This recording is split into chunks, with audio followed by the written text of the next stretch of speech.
you freeze already? Okay. The ewe lambs definitely appreciate the lube, which means I have to fork it out.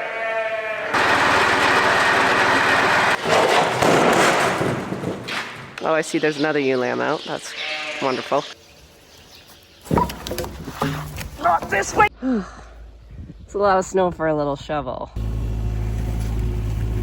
Sheep are like, what is going on? Whoa.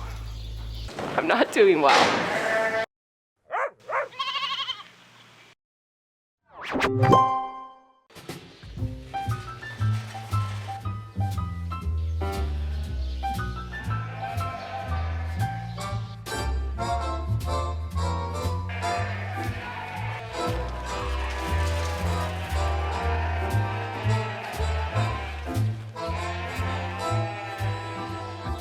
Good morning, you guys. Oh, I don't know. I woke up in the middle of the night just dreading this job, so thankfully they moved in pretty good. My dogs are driving me absolutely next level, and there's not much I can do because they follow me out here and I can't get them to the house once they get out here, so I sort of am stuck with them, and it's too cold to kick them outside. On a good day I'm usually quite fine and I don't even know that they exist, but on a bad day or a bad week, which I've been having, they just do something to every fiber of my being, and I love them. Anyway, today we are CIDRing. For those that are new, I do this for all my breeding sessions for timing. It is just so I know when they're gonna lamb. So what this does is synchronizes the flock. The CIDR is I forgot my gloves. So this is what it looks like, and we put it in the applicator like so, and then what's sticking out is a little string for me to pull it when these have to come out, and these come out in 13 days, 12 to 14 days. I usually pull at day 13, and then within 36 hours they should come into heat. And the problem with doing that, the good thing about doing this and the problem with doing this is that they do come into heat at the same time, and the rams have to service pretty much the whole group at once, which means I need more rams. So I do have a pretty large group of rams, and that is why, because most of the time I synchronize my ewes. So we will revisit this group again in 13 days, and we will pull the CIDR, and then we'll add the boys as well. So you'll get to see both sides of this.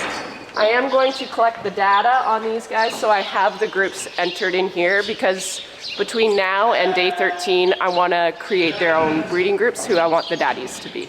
Yeah. Okay. Pita. Are you up here already? Good girl. I think I'm going to scan them first, just so I don't forget to scan them.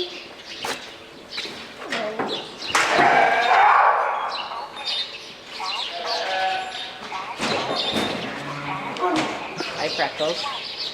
Hi. Oh, Freckles' tag doesn't work. And I think she had a questionable little other.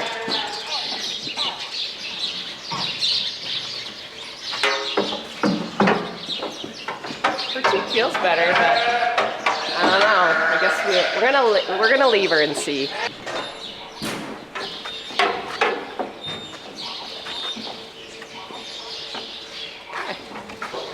Gloves. So just to get them in here, I ran them through the chase, but I'm probably going to just use this so I can keep everything right here. So I'm just going to show you how we do this. This is the applicator. Just squeeze the top. And then I put a little lube on it just to help with insertion. Oh, did you freeze already? Oh. Okay, this is not fun to do it in here, but hopefully the older ones.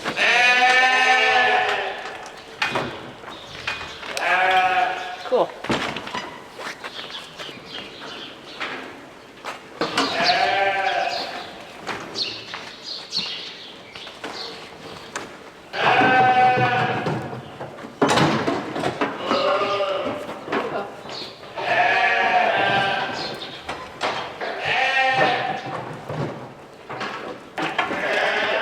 guys. Make room for more. There you go. Just a minute, Freckles. I'll let you in a minute.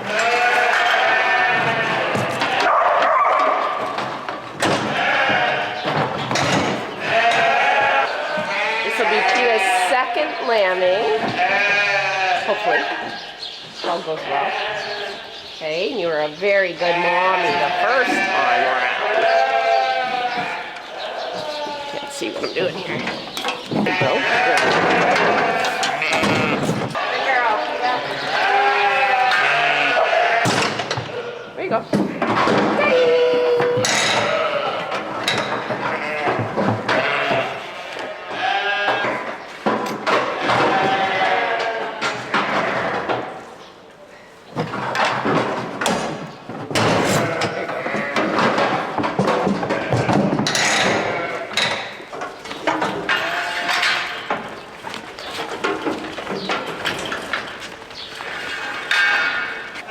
We're starting with our second group, and these are the ewe lambs that we sheared yesterday with Charlie, except for one. We missed one because she literally cleared the gate and almost landed on Ben's back, which was scary.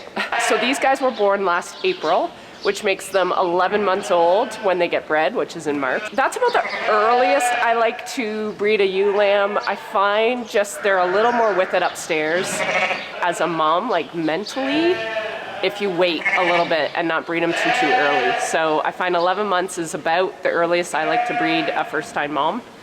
So the other thing we're gonna do too, because they got sheared yesterday, I didn't take the time to lice treat them. I just actually don't do that anymore. I just run them through and lice treat them usually a day or two after they get sheared. So we'll do these guys today, and then maybe we'll do Willow's group tomorrow or Monday, just depending on how I'm doing mentally, because I'm not doing well. So the first group that got CIDR'd were really quite good, so I'm feeling pretty good. I don't know what's going on with me. I think I'm just not sleeping well, and stuff that, like jobs that I absolutely love doing I'm just not loving it right now, and I think I'm just not well. I don't know what's going on. All right, girls.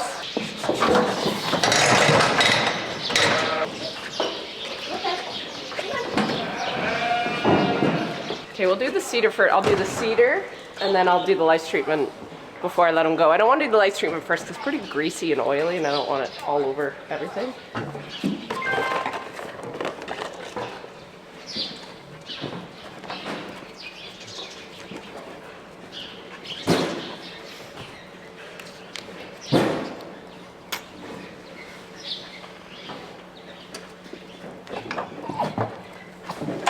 The ewe lambs definitely appreciate the lube. They're a little tighter in that back end.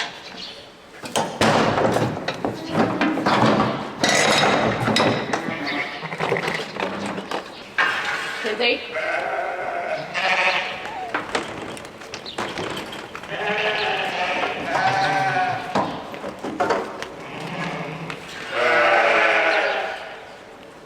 I am so excited. That little ewe lamb group has Red's daughter and Willow's daughter together. So Willow's daughter was the first one I ran through, and Red's daughter was the last one I ran through. So they're together. So Willow and Red are together, and their daughters are together. So the generations continue. The bestie generation continues, which just does something to me. Warms my heart. I swear this dark cloud just refuses to leave me this week. My feed cart is on the blitz again, which means I have to fork it out. Mark is nowhere around to give me a hand, so I'm like really ready to crack soon.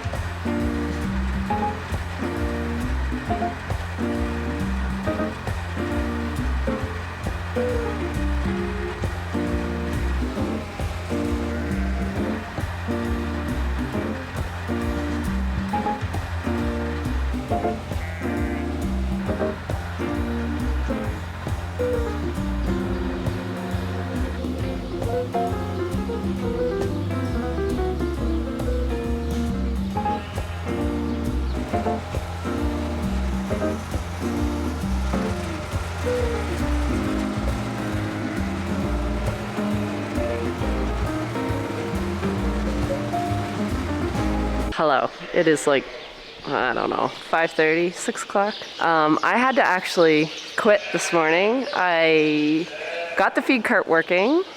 Oh, I see there's another ewe lamb out. That's wonderful. Got the feed cart working. Filled Willow's pen up, only half because I was not sure it would handle her whole pen worth of feed. And I got like a quarter of the way down and it quit again. I think I figured it out, but no one is home to help me fix it. Thankfully, we fed late yesterday, so they're okay. They're not like famished yet.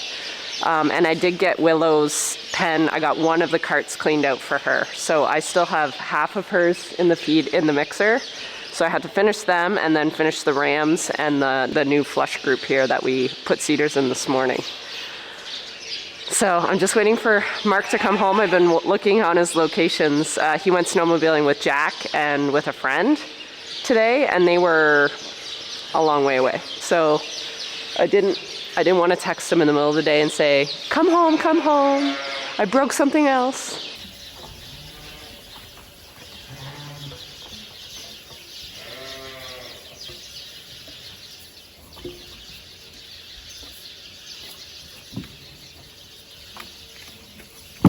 I think you got in there.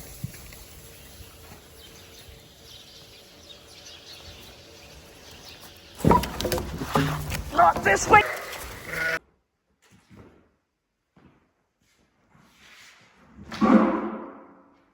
Good morning. Don't mind the dogs. They're barking at a fender that came off Mark's tractor this morning. He was trying to carve out a path around the barn so he could get the mini excavator in and start digging our way out of this snow because I think we're supposed to get rain this week. We're trying to do a little preventative work there. Update on the feed cart. I did not get these guys fed last night until like 7 o'clock, I think. It ended up not being what I thought, so it was a good thing that Mark came home when he did. We actually had to rip out the bottom tray. If you remember a month ago or so, the front axle came out on Carissa. It really did a number on the bottom tray on the feed cart.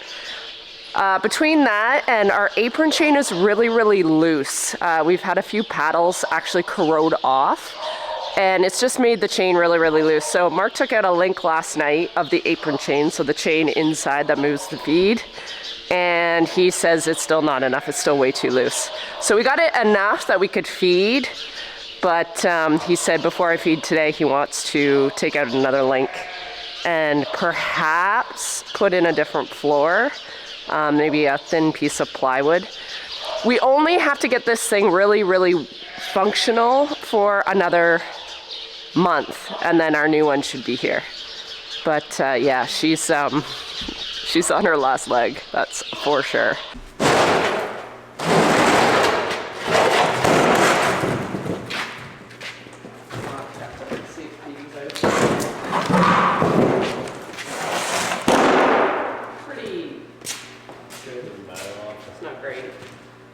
I'll have to get you to run it so I can get the bolts around here again.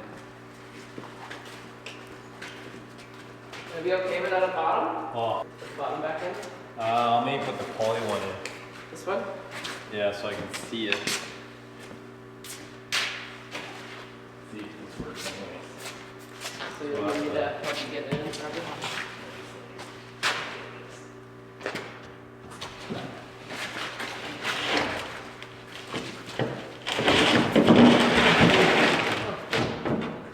Okay, I'll get you to run it. I'll just hold it there.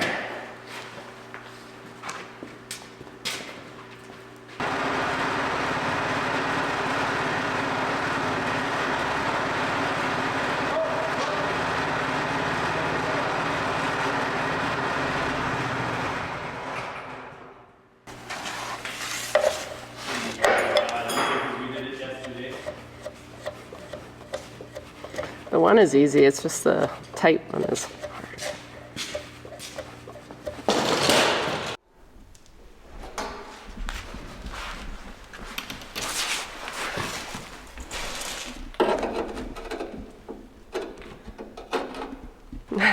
I can't really see the camera, but it's much later. The feed cart works amazing, I am happy to announce. And we're feeling a little less claustrophobic in the barn. Mr. Brock has been busy shoveling snow. I really can't see. So I think maybe I should probably get a shovel and start helping him out here. Okay, one side is complete. It's a lot of snow for a little shovel.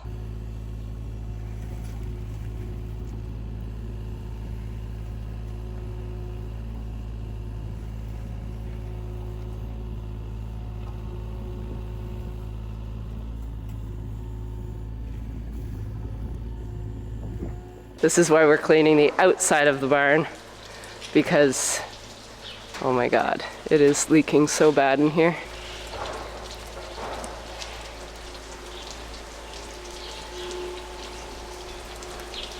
It's just all on the roof. So I think all that is just condensation because this was all frozen, like a layer of ice. So it's just melting and dripping down here. And then of course we have all the snow that's blown in. So it's dripping on that. And then all the snow that was outside, that was sort of adding to it. So that is pretty much gone outside. So it's just whatever blew in will be causing this. Sheep are like, what is going on? You can go back to the back. Oh.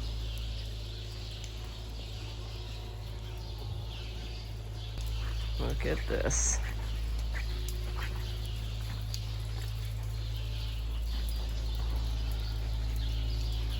Whoa.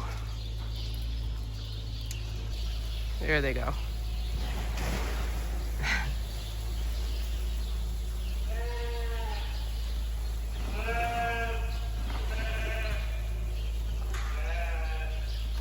North side is complete. I am really sore. Hopefully that will help with the flooding.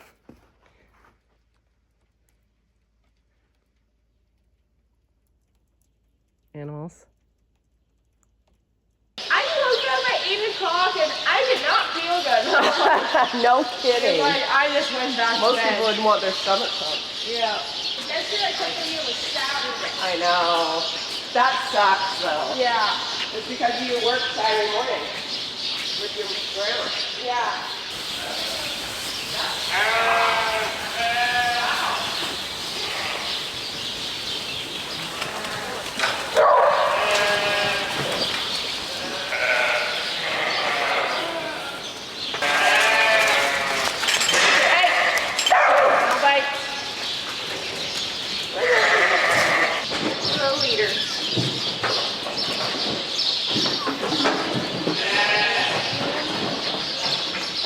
No hoof trimming today. No shearing. They're not sure about the floor.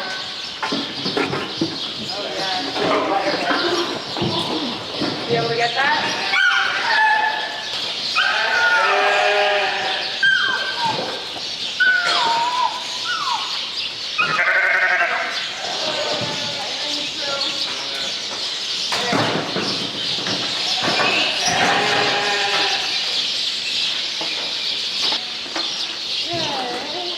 Let's get my glam back.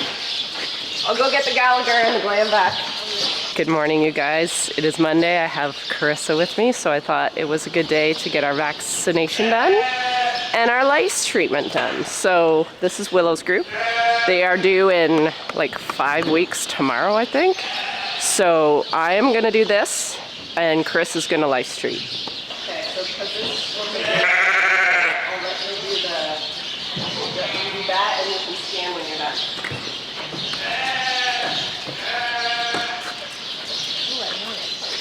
Yeah, it's nice.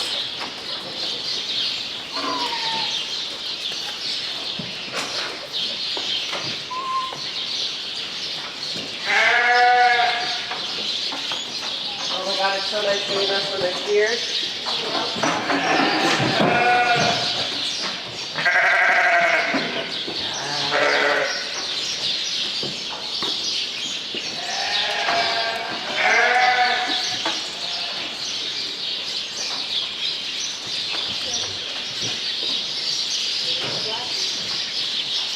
We were done at like 1:30 that day. I figured you would be. I was thinking like later 2 o'clock. And even at that, it took me longer to like clean up and feed Yeah. than when they were here. Yeah, it kind of works out better that way. Yeah. I like it when he brings Ben. Because he's happier too. Like Yeah, he's you less can stressed. tell. Oh, Yeah. like he's had more fun. Yeah. Ugh, this is really yucky. Here you go, Willow. Thank you for being a good girl.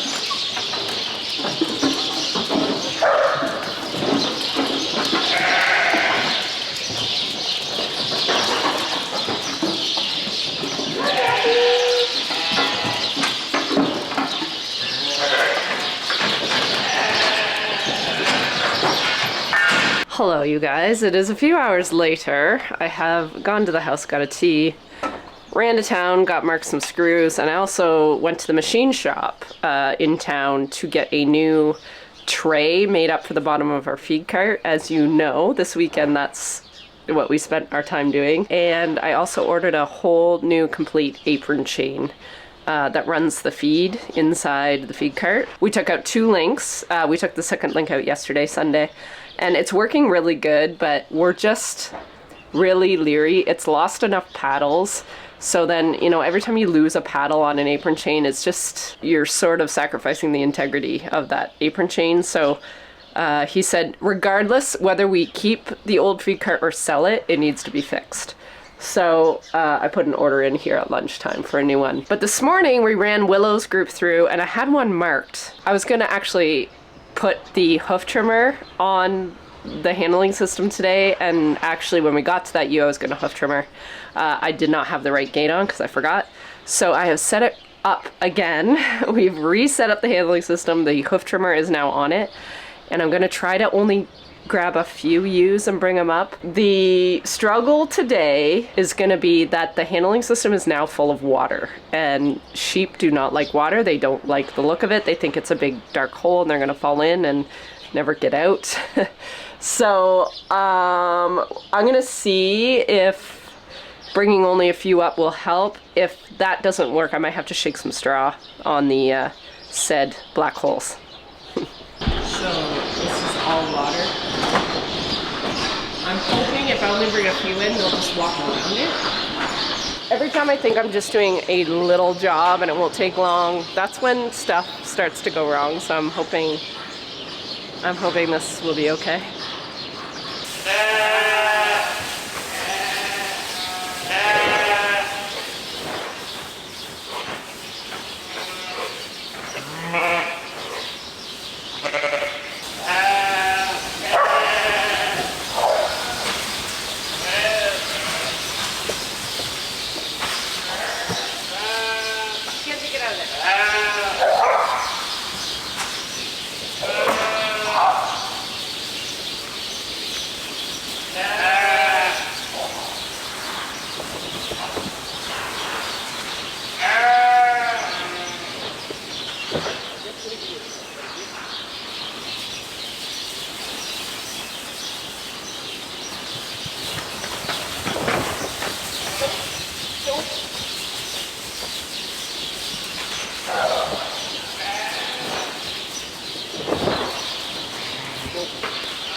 I can't believe that worked. All right. Okay, this is the absolute last job with these ladies. The only thing left is to start cleaning the barn, but I have nowhere to put the manure yet because everything is just completely piled with snow. So it's gonna be like late March, likely, by the time I can clean anything. And then everybody will get moved and they'll be in their pen. Okay, thank you for cleaning up. It's very nice.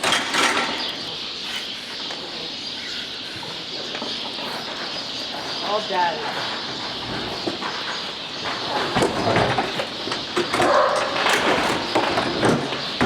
There. The one that got away. Good girl. Thank you. Different week, I guess. I hate this part of what I do, but I need to be transparent with you guys. We made a bit of a discovery this morning. Sometimes when a ewe has caused you enough issues in the past, it sort of burns a hole in your memory and you almost can look at her and know exactly who she is. And I've looked at this ewe a couple times and I'm like, no, that's not her, because I didn't keep her, because I write down when there's issues with ewes, and if there's big issues like pregnancy toxemia, they get marked down and then they aren't in the system anymore. This one just keeps infiltrating my memory bank. When she lambed, because she aborted early, I think I threw her in the next pen, marked her with a big X in hopes of looking at her and dealing with her later when I ran the other ones through, but I didn't get rid of her. And I know I marked her down because I have all the Preg Tox girls on my screen, all the ones I've marked since 2021 is when I started marking these girls. That's when I guess started having issues. Anyway, I'm feeling very sheepish that I did this. She is in this group, and so are 2 others that came down with Preg Tox. My biggest fear is that they will come down with it again, and it will be no one's fault except for yours truly because of poor management. This, I will say, is one of the biggest reasons on why I'm getting Jack to do a system that will work better for me. I find with the Gallagher, what happens is if I have problems during lambing, it goes under the lambing session. And all that information is written down, but it's written down under the lamb's data. Well, what happened with that is I then go through the lamb data to evaluate the mums after their weaning day. So I'll go through all that data and all those ewes and pull out any that had Preg Tox, any that, you know, didn't have milk, all that stuff. But if that mom's lambs are dead, I typically kick mom out and put her in another group, like a group that's just close by, so she doesn't get mixed in with the other lactating moms and get fed what they don't need, right? If I was able to have a lambing event go through the mom instead of the babies, anytime I would scan that mom, I would see that she's had Preg Tox in her past. But what I have to do is, I do have it written down, but I have to sort through it in my database. It doesn't just come up on the Gallagher screen. So anyway, it's a big flaw with this system. I think with the newer Gallagher, I think it does go through the mom now. So I think it's a better system, but that's basically what I'm getting Jack to sort of engineer up for me. So in total, we have 3 that came down with pregnancy toxemia in the summer group, and they got pushed into that November breeding group. And now they're lambing. I guess the good thing is I've found them and we can keep a good eye on them. Anyway, I just thought I would be honest with you guys and own up to my mistakes, which are numerous and typically daily, but this one really hurt because I'm trying to do so much to prevent it, and keeping ones that have had it before is not a good management practice. So we will see. Hey, maybe they won't get pregnancy toxemia, and maybe we can prove that a good feeding system helps. I don't know.